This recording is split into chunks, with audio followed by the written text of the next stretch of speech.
ఇప్పుడున్న జనరేషన్స్‌లో చాలామందికి వెరీ యంగ్ నుంచే joint pains, muscle pains, backache, stress, gastric complaints అన్నీ మనం యంగ్ నుంచే చూస్తూ ఉన్నాం. మరి దీనికి కారణం ఏంటి? ఇంకెవరు? మీరే. మీరు మెయింటైన్ చేసే డైటే. చాలామంది ప్రాపర్‌గా డైట్ మెయింటైన్ చేయకుండా ఎక్కువగా ఔట్ సైడ్ ఫుడ్, ఇంకా జంక్ ఫుడ్ ఎక్కువగా తీసుకుంటున్నారు.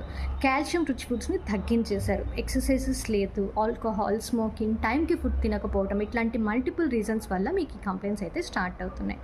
అండ్ దీనికోసం చాలామంది ఓవర్ డోసేజ్‌లో మెడిసిన్స్ తీసుకోవటం, లేదంటే ఎక్కువగా హెవీ మెడిసిన్స్ యూజ్ చేస్తున్నారు. అట్లాంటివైతే ఎప్పుడూ చేయకండి. అది మీకు ప్రెజెంట్ మీ కంప్లెయింట్ తగ్గించినా లాంగ్ రన్‌లో చాలా సైడ్ ఎఫెక్ట్స్ అయితే ఇస్తుంది. మీకు దీనికి ట్రీట్మెంట్ కావాలనుకుంటే నాకు డీఎం చేయండి. నేను మీకు మెడిసిన్స్‌తో పాటు ప్రాపర్ డైట్ షీట్ కూడా ఇస్తాను. ఇనీషియల్‌గా మీరు మెడిసిన్స్ కంట్రోల్ చేసి మీ డైట్‌తోనే మీ ప్రాబ్లమ్స్ అన్నిటిని కంట్రోల్ చేసుకోవచ్చు. ఏదైనా మితంగా వాడితేనే అమృతం. అమితంగా వాడితే ఏదైనా విషమే.